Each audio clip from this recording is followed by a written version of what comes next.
पिछले वीडियो में हम फाइनाइट और इनफाइनाइट का एग्जाम्पल करा रहे थे, उसी समय वीडियो रुक गया था। तो कुछ एग्जाम्पल हम देख लेते हैं जो इम्पोर्टेंट है, उसके बाद आगे बढ़ते हैं। तो देखिए, शायद छठवां था कि 5 के गुणज का सेट। 5 के गुणज का सेट क्या होगा? 5 के गुणज तो अनंत अनंत है, अनलिमिटेड है। 5 ही हो गया, 10 हो गया, 15 हो गया। हाँ, अनंत है, बिल्कुल है। तो क्या होगा? इनफाइनाइट होगा। इनफाइनाइट ये कैसा सेट होगा अगर बनेगा भी तो? इनफाइनाइट। सातवां, पृथ्वी पर रहने वाले जानवरों का सेट। पृथ्वी पर रहने वाले जानवरों का सेट, यह क्या होगा? फाइनाइट सेट होगा। कुछ लोगों को कंफ्यूजन होगा कि यह तो जैसे पृथ्वी पे तो रहने वाले जानवर बहुत ज़्यादा है, कैसे लिखा सकता है? लेकिन अगर मान लो किसी जानवर का पता नहीं है ना, या मान लीजिए किसी जानवर का पता नहीं है, या ऐसा है कि अभी तक पता ही नहीं चला कि ये भी जानवर पृथ्वी पर पाया जाता है, लेकिन है तो जानवर पृथ्वी का, अगर सेट बनेगा तो वह इसमें जरूर आएगा। तो क्या हुआ? फाइनाइट। और पृथ्वी पर रहने वाले जानवरों का पता हम लगा सकते हैं, कोई बड़ी बात नहीं है। तो ये फाइनाइट सेट में आएगा, फाइनाइट सेट में आएगा। आठवां देखते हैं, मूल बिंदु से मूल बिंदु से मूल बिंदु का मतलब 0 0 ओरिजिन होकर जाने वाले वृत्तों का सेट। बिल्कुल, मूल बिंदु तो यही होता है। अब यहाँ से आप बताइए कि कितने सर्कल बन सकते हैं? इसकी कोई सीमा है? अनलिमिटेड बन सकता है कि नहीं? अनलिमिटेड सर्कल बन सकता है। तो ये भी क्या होगा? ये भी इनफाइनाइट होगा, इनफाइनाइट सेट। अब इसके बाद आते हैं, नेक्स्ट टाइप का सेट है हमारा सिंगलटन सेट। नेक्स्ट टाइप का सेट है सिंगलटन सेट।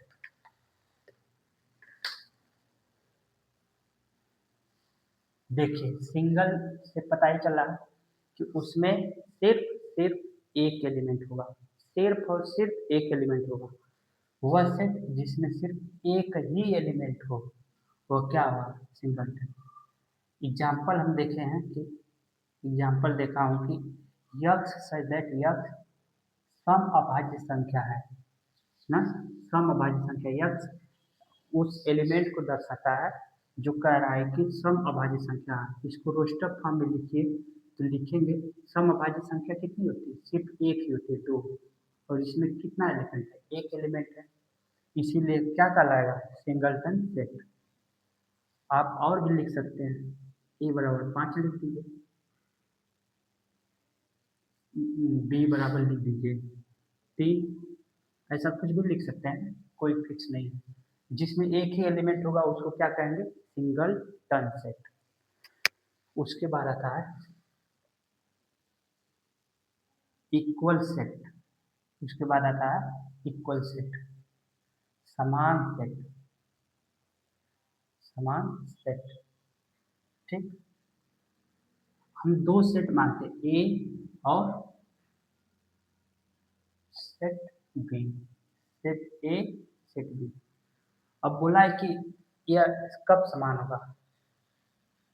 सेट और जब इसके एलिमेंट, ए के सभी एलिमेंट बी में हो और बी के सभी एलिमेंट ए में हो, न एक ज़्यादा हो न एक कम हो। जितने element, number of element in A और number of element in B क्या होगा? जब बराबर होंगे तो क्या होगा? यह दोनों सेट समान हो जाएंगे। जैसे अब लिखिए पहले इसको, सेट ए और सेट बी दोनों समान होंगे, समान होंगे जब सेट ए के सभी एलिमेंट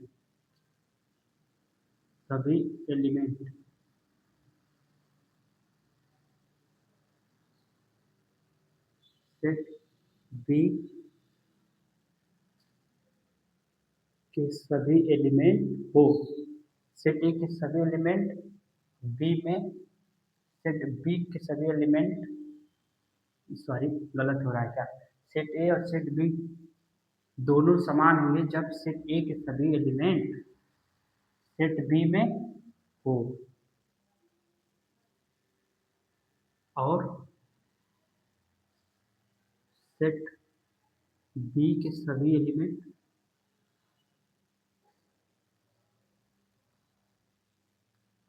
सेट ए में हो, तभी यह दोनों समान हैं। सेट ए और सेट बी दोनों समान होंगे जब सेट ए के सभी एलिमेंट सेट बी में हो और सेट बी के सभी एलिमेंट सेट ए में हो। मैं बोला हूँ कि ये दोनों तभी समान होंगे जब सेट ए में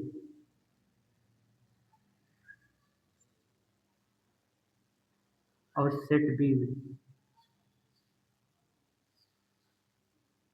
दोनों के एलिमेंट बराबर हो।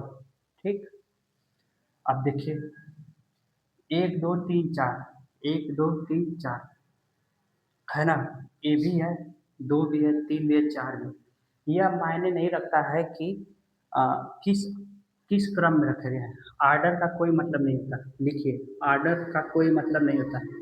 आर्डर का कोई मतलब नहीं है, कोई मीनिंग नहीं है, मीनिंग नहीं है। और आर्डर का कोई मतलब नहीं है, किसी भी आर्डर में लिखिए सेम सेम एलिमेंट होने चाहिए। और रिपीटेशन का भी कोई मतलब नहीं है, एक ही बार लिखे, कोई मतलब नहीं है। रिपीटेशन का भी कोई मतलब नहीं है, रिपीटेशन का कोई मतलब नहीं है। समझ में आया?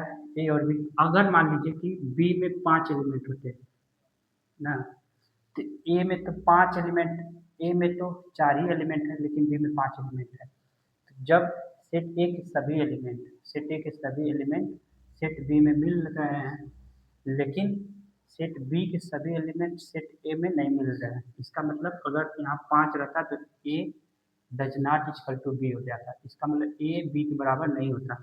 लेकिन 5 अगर नहीं रहता तो ए बराबर बी लिख देते।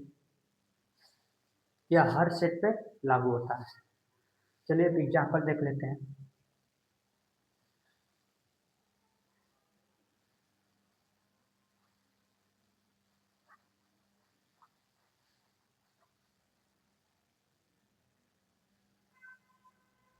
उससे पहले एक चीज़ और समझते हैं, हम लग रहा है कि दिमाग से उतर गए हैं। फाइनाइट सेट, फाइनाइट सेट में हमने पढ़ा कार्डिनल नंबर, ऐसा पढ़ा था कार्डिनल नंबर, ठीक ना। तो कार्डिनल नंबर या नंबर ऑफ एलिमेंट्स ना, कार्डिनल नंबर को ही कहते हैं नंबर ऑफ एलिमेंट्स। जैसे एक सेट है ए बराबर,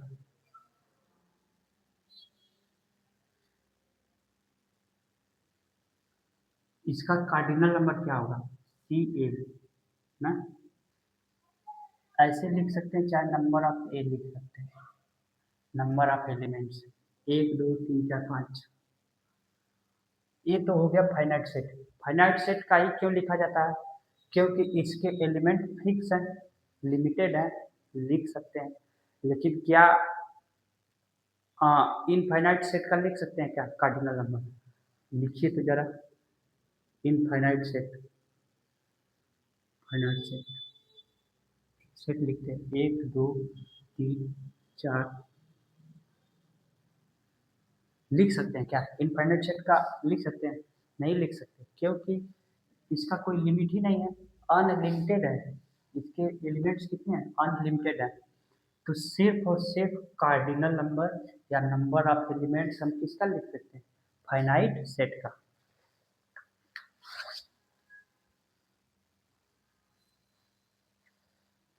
चलिए एग्जाम्पल देखते हैं कुछ।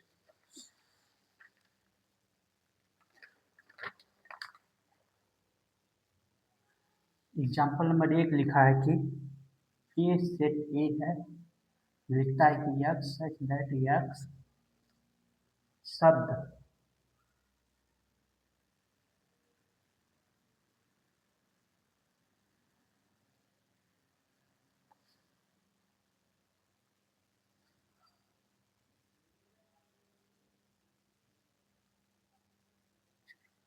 लिखा है कि यक्स सच दैट यक्स शब्द फॉलो फॉलो का एक अक्षर है। ठीक है। एक सेट लिखा है B, Y such that Y शब्द ओल्फ का एक अक्षर है।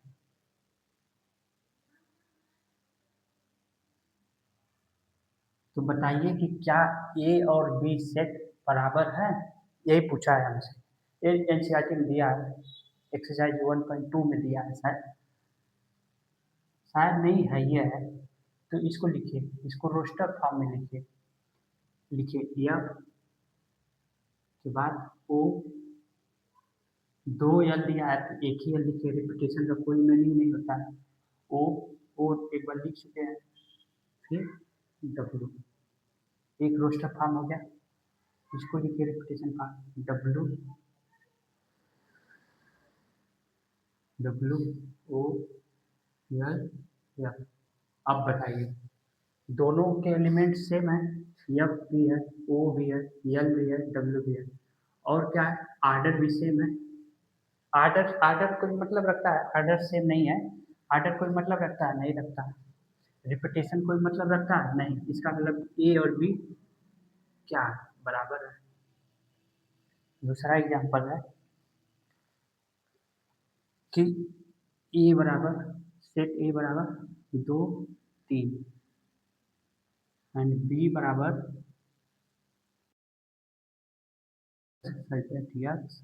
समीकरण, इक्वेशन, समीकरण को इक्वेशन कहते हैं। Equation x square plus 5x plus 6 बराबर 0 का एक हल है, एक सॉल्यूशन है। सॉल्यूशन भी लिख सकते हैं या हल। ठीक है। तो इसको हल करिए, इसको हल कर लीजिए। 6 बराबर 0, ये क्या द्विघात समीकरण है।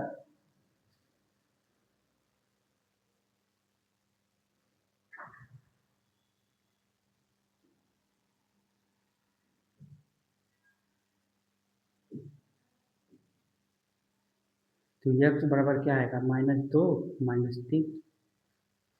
तो इसका रोस्टर लिखिए, रोस्टर फॉर्म में लिखेंगे तो क्या लिखेंगे, -2 -3। और इसका क्या है, ए बराबर 2 3। तो क्या है, दोनों बराबर हैं, नहीं है। A does not equal to B.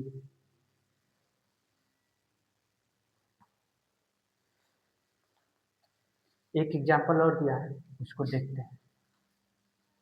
Example note कर लीजिए, चाहे समझ लीजिए, नोट कर लेंगे तो ठीक ही रहेगा। एक एग्जाम्पल और दिया है, उसके बाद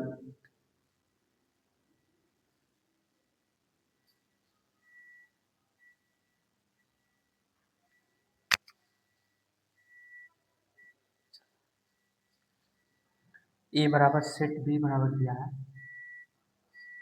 1 2 3 4। सी बराबर दिया है 4 8 12 14। डी बराबर दिया है 3 1 4 2। ई बराबर दिया है -1 1। एफ बराबर दिया है 0 1। जी बराबर दिया है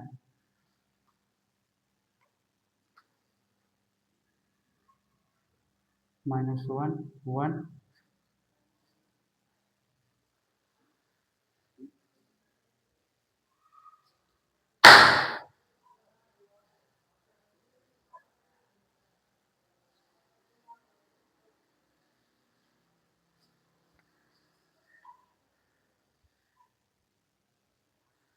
-1 1 h बराबर दिया है 0 1।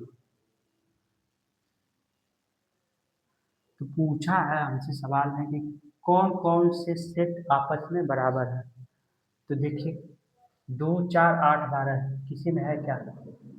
4 8 12 तो है, 14 आ गया है, नहीं है। 3 1 4 2 1 2 3 4, इसका मतलब बी बराबर डी है, बिल्कुल है। किसी भी आर्डर में लिखा जाए कोई मतलब नहीं होता है। तो 3 1 1 2 3 4 1 2 3 4।